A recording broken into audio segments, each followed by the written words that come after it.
Thank you. I want to follow on from Andrew, but also I was struck by something John Biggs said about you're not mentioning the people, because a huge part of the legacy is about the people and the people's quality of life when they're living there. Now, the Commission for Sustainable London 2012 recommended that you should actually develop detailed design guidance for developers on how to incorporate food growing into their development plans. Have you done that? We're right now actually putting together two things.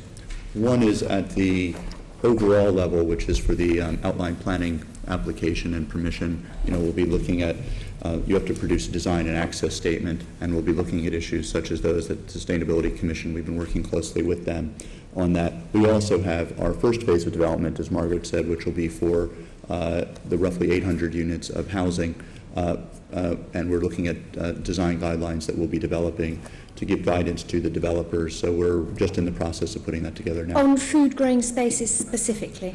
Well, we'll take that into consideration. We met with the Sustainability Commission and they asked us to look at that, so it's something we will look at. I can't tell you what the outcome of that is now. We've literally just started that process.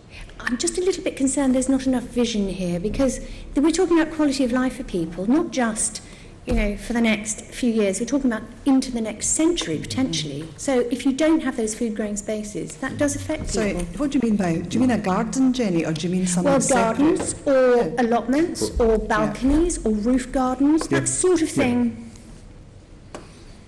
Yeah, those are all things, that's exactly, we're looking at, as we went to the family housing model, one of the things obviously is we're going to have many more houses, much higher proportion, that will have gardens. That's on an individual basis. We also have been working on the issue of the allotments and the allocations of allotments on the park. There are a couple of different places, as you know, where those are currently, one on Eaton Manor and one in the southern part of the site.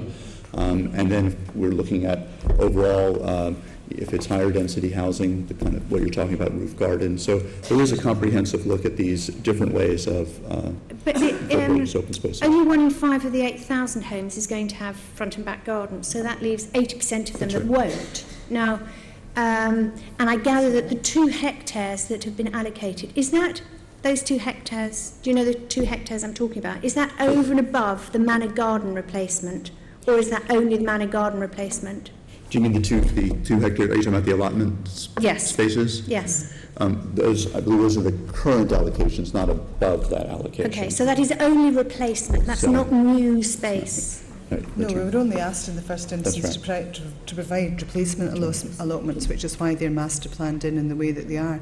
Okay. But I've already said that some of the interim uses, my own prejudice would be to turn those over to allotments. I think it'd be a marvellous interim use. But you're talking about interim. Well, that's the point. But we can't have it every way, Jenny. We're under pressure to provide quantum of family housing, quantum of affordable. We have an open metropolitan open space requirement in the planning consent. I can't squeeze a quart out of a pint pot. We're doing our level best in terms of what we can do, but inevitably I think some people are going to be disappointed. We will build into the design guidelines the work we've done with the Commission for Sustainability for London, but I'm not a magician. I can't invent space for food growing if I'm not able to do that. But what's the point of building houses, even if they're affordable, if they actually are not very nice to live in because people don't have the space? Food growing is something that is increasing at the moment. I don't accept for a minute that we'll build anything in the park that won't be extremely pleasant to live in. There'll be massive open space, there'll be great amenity in the park, and there will be opportunities for people to have allotments. I don't have any doubt about that. But I can't conjure up land for specific uses that we simply don't have, and I would be dishonest if I was misleading you about that, Jenny. I just don't think that I can do that.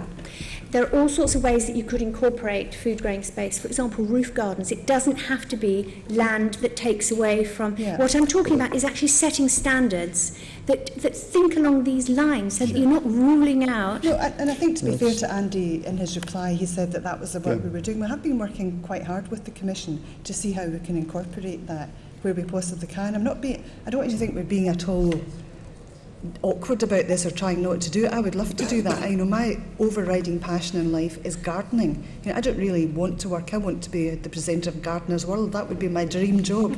I love it, so I'm completely with you on that, and wherever we can do it. But I wouldn't want to mislead you by saying we can create a lot of separate food growing space for allotments if we're not I'll able write to to you do on that. this and Yeah. present some I mean, of the... we're happy to meet separately. If we're missing tricks here, please, we're happy Okay. to learn about that. Great, thank you.